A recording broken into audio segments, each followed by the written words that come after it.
Porque, primeiramente, vos entreguei o que também recebi, que Cristo morreu por nossos pecados, segundo as Escrituras, e que foi sepultado, e que ressuscitou ao terceiro dia, segundo as Escrituras. 1 Coríntios, capítulo 15, versículos 3 e 4. Olá, eu sou o evangelista João Batista e sejam muito bem-vindos ao canal A Fé pelo Ouvir. Eu agradeço a você que está aqui comigo e te peço que fique comigo até o final desse vídeo. Se você ainda não é inscrito, eu peço a você também que se inscreva neste canal, que você possa curtir, compartilhar e, se desejar, pode comentar também esse vídeo. O seu comentário é sempre muito bem-vindo aqui nesse canal. Muito bem. O apóstolo Paulo resume o evangelho aqui nesses versículos. Em sua primeira carta aos Coríntios, capítulo 15, versículos 3 e 4, ele dá aqui um resumo do que é o evangelho do Senhor Jesus Cristo. Hoje, eu gostaria de compartilhar com vocês um pouco mais sobre o evangelho do Senhor Jesus Cristo. Em meu primeiro vídeo, eu falo que o propósito, sobre o propósito desse canal, que é anunciar o evangelho do Senhor Jesus Cristo. Anunciar o que? As boas novas do evangelho. Eu sou formado em teologia, também faço apologética, porém, o meu ministério principalmente evangelização, que é anunciar o evangelho, as boas novas de salvação em Jesus Cristo. Hoje eu gostaria de compartilhar apenas alguns aspectos da maravilhosa obra de Deus realizada em Cristo Jesus. Na introdução desse vídeo, nós vimos esse resumo. Em João, capítulo 3, versículo 16, nós temos esse maravilhoso versículo que é tão conhecido, que diz assim: porque Deus amou o mundo de tal maneira que deu o seu Filho unigênito para que todo aquele que nele crê não pereça, mas tenha a vida eterna.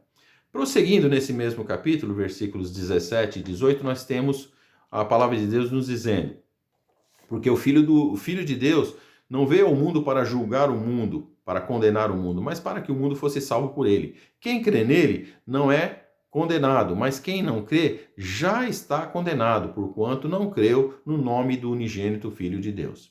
E nesse mesmo capítulo, em João capítulo 3, versículo 36, a palavra diz assim: que aquele que crê no Filho tem a vida eterna, mas aquele, porém, que não crê no Filho, ele não verá a vida, mas a ira de Deus sobre ele permanece. Ou seja, sem Cristo, sem Jesus, nós permanecemos debaixo da ira de Deus. Em Hebreus capítulo 9, versículo 27, a palavra de Deus nos diz lá que ao homem é ordenado morrer uma só vez, vindo depois disso o juízo. Essa é uma realidade para todas as pessoas. Uma realidade também para todos os seres humanos está em Romanos 3, 23, que diz que todos pecaram e destituídos estão da glória de Deus. Basta observarmos, por exemplo, a lei de Deus.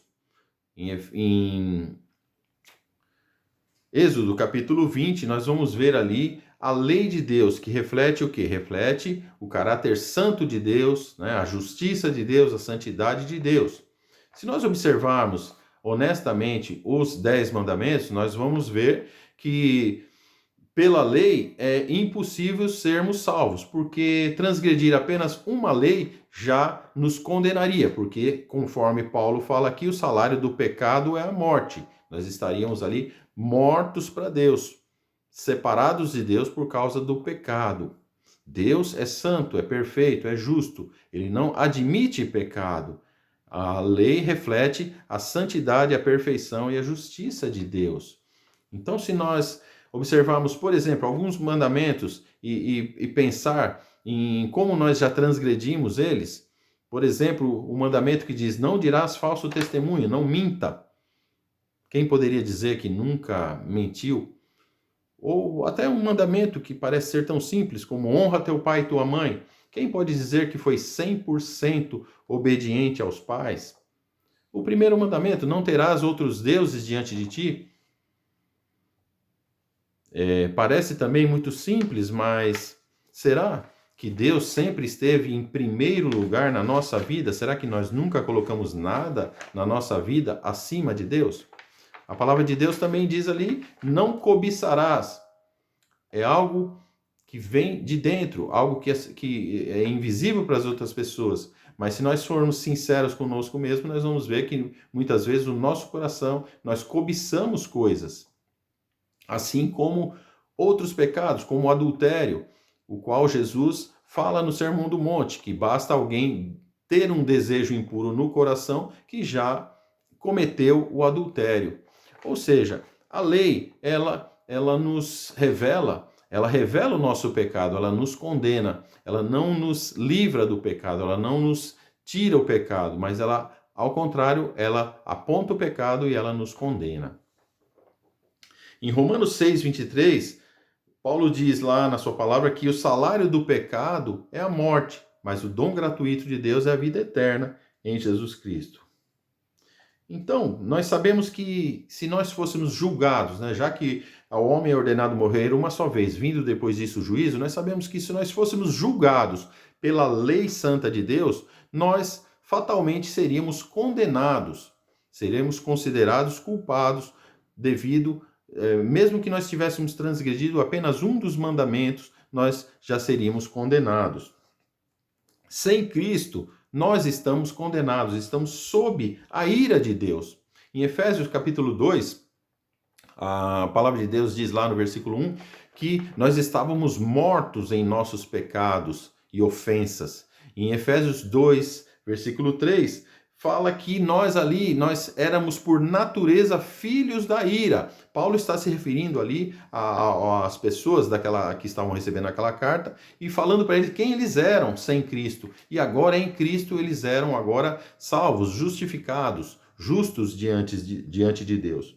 Então lá em João 3,36, a palavra nos diz claramente que aquele que crê no Filho tem a vida eterna. Aquele, porém, que não crê no Filho não verá a vida, mas a ira de Deus sobre ele permanece.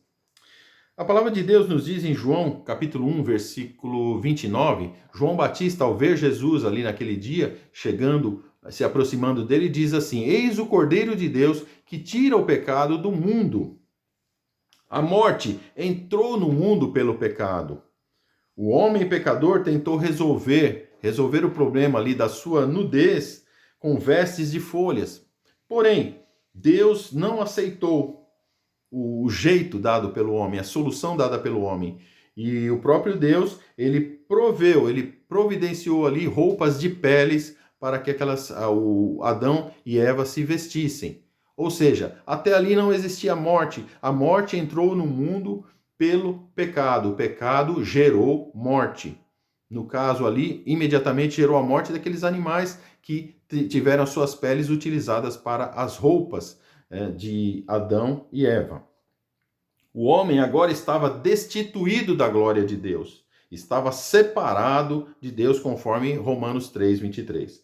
Mas o próprio Deus providenciou a redenção do homem em Jesus Cristo, desde ali da sua promessa em Gênesis 3,15.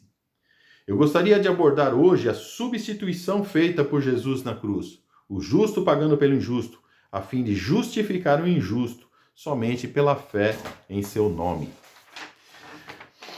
Precisamos entender a morte vicária, a morte substitutiva de Cristo na cruz. Na cruz, Jesus operou a expiação, ou seja, a oferta por nossos pecados. Ele deu a sua própria vida em nosso favor. Na cruz também, Jesus operou a propiciação, ou seja, propiciação é o quê? Aplacar a ira, apaziguar a ira de Deus sobre o pecado. A ira santa de Deus caiu sobre Jesus. A propiciação era feita anteriormente, outrora era feita por intermédio do quê? De sacerdotes que ofereciam por eles mesmos e pelo povo o sangue de animais sobre o propiciatório, a tampa da arca. Então, a lei estabelecia isso.